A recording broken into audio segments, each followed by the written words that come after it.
दोस्तों अगर आप भी सूर्य और रिंकू को बेहतरीन खिलाड़ी मानते हैं तो वीडियो को लाइक जरूर कीजिएगा। दोस्तों अंतिम गेंद पर चाहिए थे 6 रन, नवीन उल हक के सामने थे रिंकू सिंह। फिर हुआ ऐसा चमत्कार, पूरी दुनिया हो गई रिंकू के कदमों में झुकने को मजबूर। तो आखिर कैसे सूर्य और रिंकू ने हारे हुए मुकाबले में कराई टीम इंडिया की वापसी? क्या कुछ हुआ अंतिम गेंद तक चले ऐतिहासिक महामुकाबले में, जिसमें चौके छक्कों की बारिश ने पूरे क्रिकेट जगत को सदमे में ला दिया? कैसे आखिरी ओवर में 18 रन चेस करते हुए भी भारतीय टीम ने अफगानिस्तान की कमर तोड़कर रख दी रोंगटे खड़े कर देने वाले इस महामुकाबले की पूरी हाईलाइट तो हम आपको दिखाएंगे। लेकिन उससे पहले आपको क्या लगता है कि सूर्य, रिंकू और रोहित में कौन सबसे बेहतरीन बल्लेबाज है? नीचे कमेंट करके जरूर बताएं। दोस्तों 2024 की शुरुआत में जब भारत के युवा ब्रिगेड के सामने अफगानिस्तान की टीम आई, तब मोहाली के मैदान पर दोनों टीमों के बीच एक ऐसा घमासान हुआ जिसने पूरे क्रिकेट जगत को हिलाकर रख दिया। इस महामुकाबले में जब सिक्का उछला तो किस्मत चमकी कप्तान रोहित शर्मा की। उन्होंने टॉस जीतकर मेहमानों को पहले बल्लेबाजी करने का न्योता दिया था। अफगानिस्तान के बल्लेबाजों को लगा था कि वो अपनी खौफनाक बल्लेबाजी से कोहराम मचा सकते हैं, लेकिन भारतीय गेंदबाजों के इरादे तो कुछ और ही थे। जी हां दोस्तों, मुकाबला शुरू होने से पहले हिंदुस्तान को चैंपियन माना जा चुका है, लेकिन अफगानिस्तान कुछ ऐसा कर जाएगा इसकी उम्मीद तो शायद किसी ने भी नहीं की थी। पारी की शुरुआत करने आए रहमतुल्लाह गुरबाज ने शुरू से भारतीय गेंदबाजों को रिमांड पर लेते हुए केवल 25 गेंदों में ही अपनी तूफानी अर्धशतक पूरा कर भारतीय टीम के पसीने छुड़ा दिए थे। हालांकि राहत की बात यह थी कि मोहम्मद सिराज की आंधी ने अफगानिस्तान के टॉप ऑर्डर को तहस नहस कर दिया था। सिराज के साथ मिलकर अर्शदीप सिंह ने एक के बाद एक लगातार 3 विकेट चटकाकर अफगानिस्तान की कमर तोड़ दी थी। एक समय तो ऐसा लगा था कि वो 100 रनों तक भी नहीं पहुंच पाएंगे, लेकिन उनके लिए मुश्किल की घड़ी में संकट मोचन बने उनकी टीम के सबसे बड़े खिलाड़ी मोहम्मद नबी।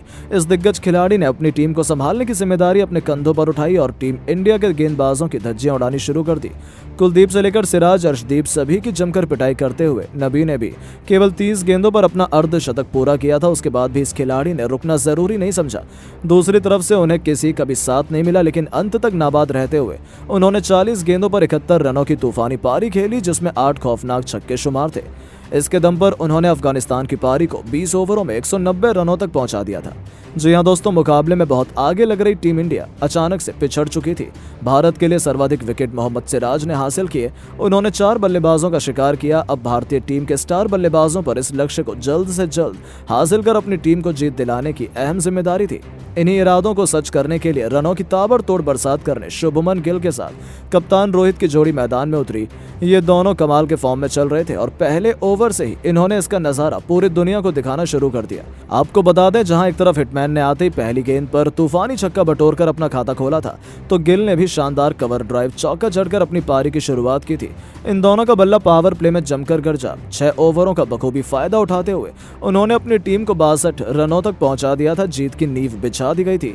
ऐसा लगा था कि अब तो टीम इंडिया को कोई हरा ही नहीं सकता, लेकिन फिर होता है अफगानिस्तान की वापसी का शंखनाद। एक बार फिर चलता है राशिद करामाती खान का जादू। जिस तरीके से उन्होंने वर्ल्ड कप में बल्लेबाजों को अपनी धुन पर नचाया था, वैसा ही हमें इस मुकाबले में भी देखने को मिला। जी हां दोस्तों, राशिद खान ने आते ही लगातार 2 गेंदों पर, पहले गिल तो फिर अगली ही गेंद पर कप्तान रोहित को चलता कर भारतीय टीम को करारे झटके दिए थे। गिल 32 रन बनाकर पवेलियन लौटे, तो वहीं रोहित ने भी 35 रनों का योगदान दिया था। स्पिन के आक्रमण में भारतीय टीम पूरी तरह से बिखर गई थी। बीच के 6 ओवरों में भारतीय टीम मुश्किल से 33 रन जोड़ पाई थी और ऐसा लगा था कि भारत मैच में बहुत पीछे छूट चुका है, यहां से वापसी कर पाना नामुमकिन है। लेकिन टीम इंडिया की लाज बचाने के लिए फिर दहाड़ता है रिंकू और सूर्य का बल्ला। जी हां दोस्तों, अब तक सूर्य ने परिस्थितियों के हिसाब से संभल कर बल्लेबाजी की थी, लेकिन जैसे ही रिंकू मैदान में बल्लेबाजी करने आए, इन दोनों ने चौके छक्कों की ऐसी झड़ी लगाई कि अफगानिस्तान के साथ साथ पूरी दुनिया केवल देखती ही रह गई। राशिद खान की लगातार 3 गेंदों पर 3 खौफनाक छक्के लगाकर सूर्य ने 32 गेंदों पर अपना अर्धशतक पूरा किया। दूसरी तरफ से रिंकू भी उनका बखूबी साथ निभा रहे थे। इन दोनों के बीच पलक झपकते 80 रनों से भी अधिक की पार्टनरशिप हो चुकी थी और मुकाबले में टीम इंडिया वापसी कर चुकी थी। देखते ही देखते मैच अंतिम ओवर में पहुंच चुका था, जहां अभी भी जीत के लिए 18 रन चाहिए थे और मैदान में मौजूद थे भारत के 2 सबसे बड़े मैच विनर। दोस्तों अफगानिस्तान की तरफ से अंतिम ओवर लेकर आए थे नवीन उल हक, जिनसे पुराना हिसाब चुकता करने के लिए ये दोनों बल्लेबाज तड़प रहे थे। पहली गेंद पर सूर्य केवल 2 रन ले पाए। दूसरी गेंद पर उन्होंने चौका जड़ा, लेकिन तीसरी गेंद पर नवीन उल हक ने उन्हें केवल सिंगल लेने दिया। पहली 3 गेंदों पर 7 रन बन चुके थे। अब अंतिम 3 गेंदों पर जीत के लिए 11 रनों की दरकार थी। अब स्ट्राइक पर थे टी20 के सौदागर रिंकू सिंह। भारतीय टीम को तो अपनी जीत नजर आ रही थी, वो पूरा स्टेडियम उनके नारों से गूंज रहा था। नवीन ने जब एक जबरदस्त यॉर्कर डाली, लेकिन रिंकू तो शेर पर सवा शेर है। उन्होंने गेंदबाज के सिर के ऊपर से इतना शानदार शॉट लगाया कि गेंद तारामंडल में छूमंतर सी हो गई। इस तूफानी छक्के की बदौलत मुकाबला अंतिम 2 गेंदों में चला गया था, जहां भारत को जीत के लिए 5 रन चाहिए थे, लेकिन बदकिस्मती से दूसरी गेंद डॉट बॉल हो जाती है। अब मैच पूरी तरह से फंस चुका था। अंतिम गेंद पर जीत के लिए एक बड़ा छक्का चाहिए था। इस बार भी नवीन ने चालाकी दिखाई और उन्होंने गेंद को बहुत दूर फेंका, पर रिंकू से पार पाना उनके बस की बात नहीं थी। इस खिलाड़ी ने आगे बढ़कर गेंद को धोनी के अंदाज में कवर के ऊपर से छक्के के लिए मारकर टीम इंडिया को असंभव सी जीत दिला दी। हर तरफ केवल खुशियों का माहौल था, तो वहीं अफगानिस्तान अपनी आंखों पर भरोसा नहीं कर पा रहा था कि उनके हाथों से एक जीता हुआ मुकाबला रिंकू छीन ले गए। जहां अफगानिस्तान तो खून के आंसू रोने को मजबूर हो गए। हालांकि उनके लिए गनीमत रही कि यह केवल एक इंट्रा स्क्वाड मुकाबला था, जो केवल प्रैक्टिस के लिए खेला गया था, वरना टीम इंडिया ने तो उन्हें दुनिया में कहीं मुंह दिखाने लायक ही नहीं छोड़ा था। और जिस हिसाब से इस इंट्रा स्क्वाड मैच में भारतीय खिलाड़ियों ने खेला है, ऐसा ही कुछ परफॉर्मेंस वो असली मैच में भी करना चाहेंगे। दोस्तों, कहते हैं कि प्रतिभा उम्र और संसाधनों की मोहताज नहीं होती है। ये लाइन कभी कभी सुनने को मिलती है, लेकिन बिहार के एक लाल ने इस लाइन को हकीकत में बदल दिया है। इतना ही नहीं, बिहार के उस होनहार खिलाड़ी को लोग सचिन की उपाधि भी दे रहे हैं, तो वहीं कई लोग तो उसे दूसरा रोहित शर्मा भी मानते हैं। तो आखिर कौन है वो 12 साल का खिलाड़ी जिसने सबसे कम उम्र में रणजी ट्रॉफी में डेब्यू कर इतिहास ही रच दिया? क्या उसके रूप में हमें दूसरा रोहित या सचिन मिल चुका है?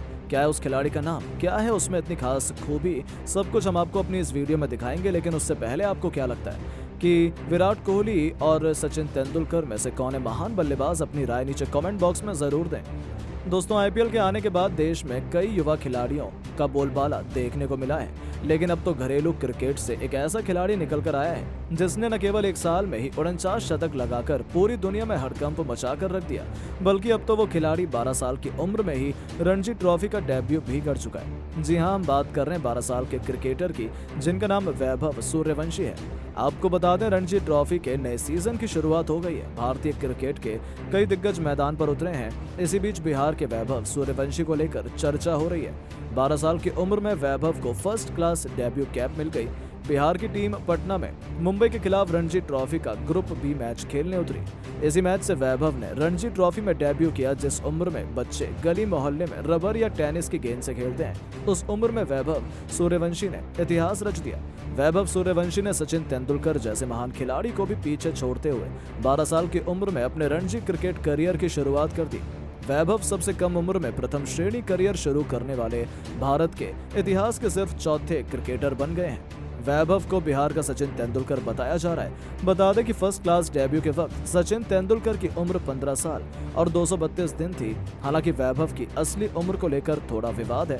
बीसीसीआई की आधिकारिक वेबसाइट के हिसाब से वैभव ने 12 साल 9 महीने और 10 दिन की उम्र में डेब्यू किया, लेकिन वैभव का एक पुराना इंटरव्यू भी वायरल हो रहा है, जो करीब 8 महीने पहले का है। वैभव उसमें खुद बता रहे हैं कि वो 27 सितंबर को 14 साल के हो जाएंगे। इस हिसाब से अगर माना जाए तो डेब्यू के समय उनकी उम्र 14 साल 3 महीने और 9 दिन है।